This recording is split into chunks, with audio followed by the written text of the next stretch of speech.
네, 안녕하세요. 이번 영상부터 이제 IT 계통 KC 해석에 본격적으로 들어가도록 하겠습니다. 그래서 일단은 첫 번째로 나오는 게 요 IT 계통의 어떤 접지 조건에 대해서 나와요. 이렇게. 그래서 이거에 대해서 좀 설명을 드릴게요. 여기 이 IT 계통이 이렇게 돼 있어요. 일단 이쪽 노출 도전부가 T죠, T. 그래서 이렇게 우리 TT 계통처럼 연결돼 있고 요 개통 접지는 비접지로 돼 있죠. 그래서 요 IMD라는 건 뒤에 설명드리겠지만 절연 감시 장치예요. 그래서 이제 이런 식으로 우리 IT 계통이 구성이 되죠. 그런데 만약에 이쪽에 이제 노출도 전부에 우리 또 지락이 됐다고 봐요. 그럼 경로가 어떻게 되겠어요? 이쪽에서 요렇게 가는데 요게 지금 비접지죠. 그래서 어쨌든 조금은 흐르겠죠. 그게 ID2라고 보고, 그리고 요 대지 간에 캐패시턴스 성분이 있을 거 아니에요. 그쪽으로 우리가 충전 전류식으로 또 흐르겠죠. 이게 유일한 고장 전류의 통로예요. 그래서 이제 TN이 고장 전류가 제일 크고 그다음 TT, 그다음에 IT가 제일 작게 되는 거예요. 그래서 우리가 이제 비슷한 선로 임피던스를 다 고려해 보더라도 여기 안 보이네. 여기가 이제 이쪽은 우리가 했고, 그러니까 TN은 요것만 고려하니까 제일 큰 거고 TT는 요것까지 고려하는 거죠. 우리가 요쪽 이제 보호 접지 저항이랑 우리 전원 측 저항. 근데 여기는 요 보호 접지 저항하고 요 캐패시턴스 성분에 의한 임피던스죠. 근데 요게 우리가 보통 마이크로 패럿 단위잖아요. 그러니까 10의 마이너스 9승. 그러면 우리가 임피던스라는 게 J 오메가 C분의 1이니까 요거에 반비례하죠. 이게 10의 마이너스 9승이라는 거는 요 임피던스 자체는 뭐 10의 9승 옴 이상이 되는 거예요. 그러니까 엄청난 고저항이죠. 그래서 이게 엄청 커지죠. 그래서 이게 거의 제로로 가는 거예요. 그래서 요 고장 전류가 거의 제로로 가기 때문에 이제 요쪽에 걸리는 접촉 전압도 이제 요 RA랑 ZP의 고장 전류를 곱하는 거잖아요. 그러면은 거의 0V로 가죠. 이론적으로. 그래서 TN 계통이 같은 조건에서 거의 100V, 이쪽도 거의 110V 걸리는 거에 비해서 IT는 이렇게 안전하다는 의미예요. 그래서 요 IT 계통에 추가적으로 제가 좀 여러 문헌을 좀 찾아봐서 표를 좀 넣었는데 여기서 영향을 주는 요소가 뭘까요? 결론적으로 이쪽에 비저항일 수도 있는데 여기 뭐 고저항 접지가 연결될 수도 있어요. 그래서 이쪽 중성점 접지 저항이랑 요 캐패시턴스 성분이 영향을 주겠죠. 그래서 이런 표가 있어요. 그래서 요 RD라는 거는 여기선 따로 고려 안 하는 게 이게 뭐 폴트 레지스턴스라고 이게 고장할 때 이제 고장이 발생하는 순간에 아크에 의한 저항이라고 해요. 그래서 그게 클수록 이제 조금 접촉 저항 요소가 작아진다고 해요. 근데 그거는 저희가 고려하지 않고 일단 뭐 동일한 조건에서 봐도 보면은 일단은 중성점 저항이 비접지일 때가 더 작죠. 요게 UC가 접촉 전압이에요. 그래서 0.72V인데 이게 이제 고저항 접지로 가면은 이제 전류가 어쨌든 지금 0.07A에서 0.24A로 가다 보니까 접촉 전압이 약간 상승하죠. 그래도 뭐 2V 수준이니까 많이 낮죠. 근데 요 캐패시턴스 성분이 점점 커져버리면 이제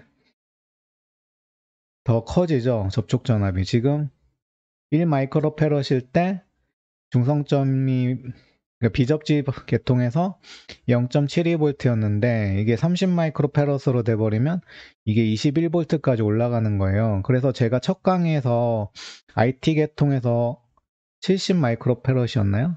요 이하로 대지 정전 용량이 되도록 이렇게 리커멘드 한다고 돼 있다는 게 지금 30 마이크로페럿일 때 거의 21V까지 올라가니까 요게 거의 2배인 70 마이크로패럿까지 가면 이게 거의 우리가 요구하는 50V 수준까지 갈 수가 있다는 말이에요. 그래서 이런 캐패시턴스 성분이 IT 계통의 어떤 고장전류 흐름에는 좀 큰 영향을 끼친다라고 알고 계시면 될 것 같아요. 그래서 요 표를 이제 그래프로 나타낸 게 이거죠. 해서 이제 동일한 조건에서 봤을 때 뭐 보면은 요게 1 마이크로패럿일 때 이쪽이 접촉 전압이에요. 5 마이크로패럿, 30 마이크로패럿, 70 마이크로패럿일 때 50V까지 올라가죠, 지금. 그래서 이러한 이유로 좀 캐패시턴스 성분에 대한 주의가 필요하다는 게 IT 계통에 제가 첫 번째 강의에서 말씀드렸어요. 그래서 이제 어쨌든 여기 이제 사람이 접촉하잖아요. 그러면은 요때 여기 걸리는 전압이라는 게 요 ID에 요쪽 RA죠. 이게 지금 우리가 50V 이하로 제한해야 된다는 말이에요. 근데 지금 보면은 고장 전류가 작고 접촉 전압도 지금 보면은 뭐 50V 이상으로 될 확률이 거의 없다고 보고, 그러니까 이때는 이제 TN이나 TT처럼 전원 자동 차단을 하는 게 아니라 이제 경보로도 된다는 게 이제 다음 페이지에 나올 거예요. 그래서 여기서는 그 조건이라는 게 요런 거는 우리가 T 때 봤죠. 그래서 IT에서도 이런 게 적용되는데, 이렇게 노출도 전부 한 곳에서 고장이 된 걸 우리가 1차 고장이라고 하는데, 이때는 이제 경보만 돼도 되는 거죠. 네, 그래서 이제 3번으로 가면 아까 1차 고장, 제가 설명드린 1차 고장이 생겼을 때 이제 뭐 전원 자동 차단을 하는 게 아니라 1차 고장이었을 때 절연 감시 장치를 통해서 음향이나 시각 신호를 그러니까 말 그대로 알람을 줘야 된다는 말이에요. 경보를.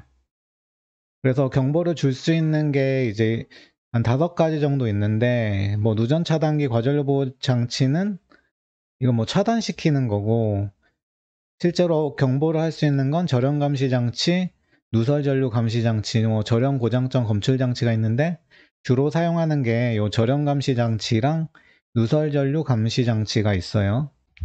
그래서 이거에 대해서 좀 볼게요. 저희가 이제 신재생 쪽이 많이 지금 커지고 있죠.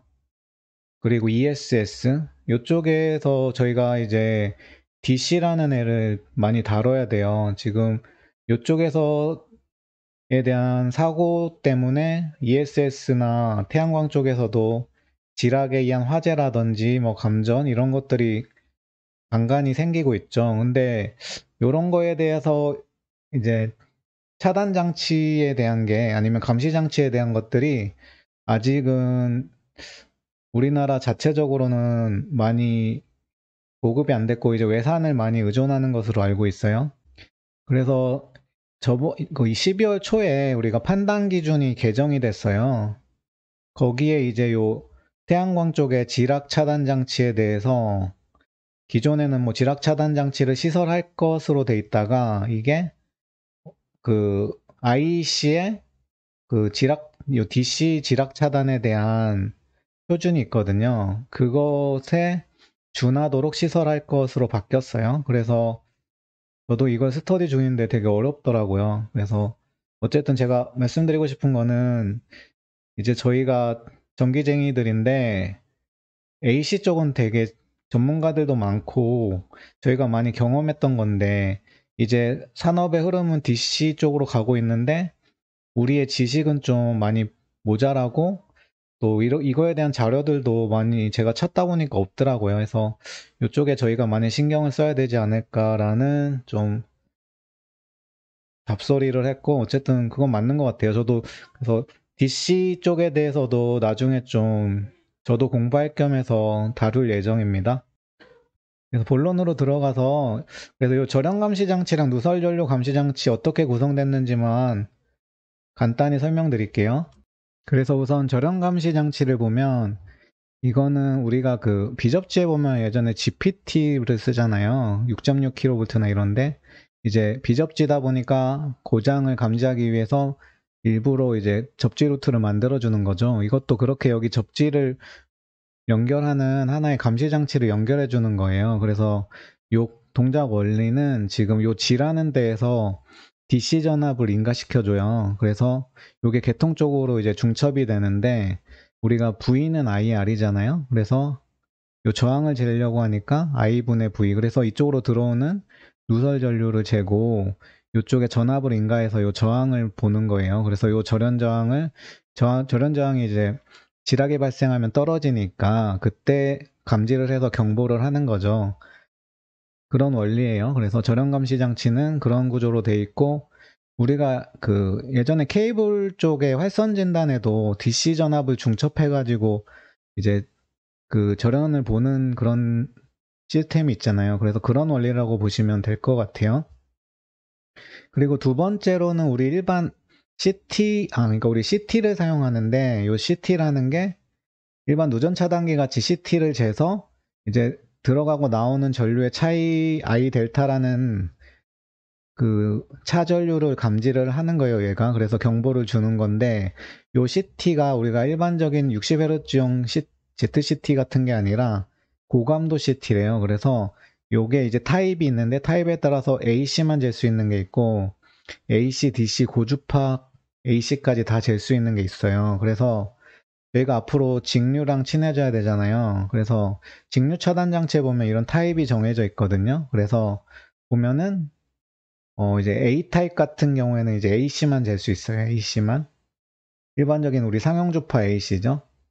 근데 요게 B 타입으로 가면 보면은 우리 일반적인 AC랑 요런 고주파 AC, 그 다음에 직류까지 잴 수 있어요. 그래서 나중에 뭐 직류 쪽 다루시는 분들 차단기나 직류 누전 차단기나 감시 장치에 유심히 보시면 타입이 있을 거예요. 그래서 DC용으로 쓰려면은 요런 표시가 다 있대요. 그래서 요 DC 이런 표시 있어요.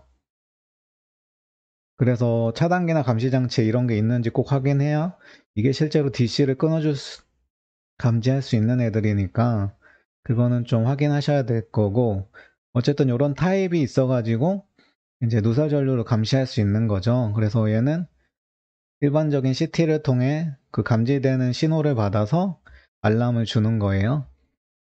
그래서 이제 보면은 요 IMD랑 ICM 요 두 개를 많이 사용을 해요. 그래서 요 두 개는 좀 이번 기회에 좀 알아두시면 좋을 것 같아요. 네, 그래서 이번 강의는 여기까지 할 거고요. 이제 다음 강의부터 지금 우리가 1차 고장에 대해서 봤고, IT에서 좀 중요한 게 2차 고장이에요. 그러니까 노출도전부가 두 군데가 동시에 고장이 나면 1차에서는 우리가 고장 전류 경로가 형성이 안 되는데 2차는 형태에 따라서 고장 전류 계통이 형성이 돼서 TN이나 TT처럼 해석을 해야 돼요. 그래서 고장 전류가 커지기 때문에 전원 자동 차단에 대한 걸 해야 돼서 그거에 대한 내용을 보도록 하겠습니다. 오늘 영상은 여기까지 하겠습니다. 감사합니다. 이번 영상도 많은 분들에게 개념 원리를 통해 쉽게 이해가 되셨으면 좋겠습니다. 오늘 영상 좋으셨으면 구독, 좋아요 한 번씩 부탁드리겠습니다.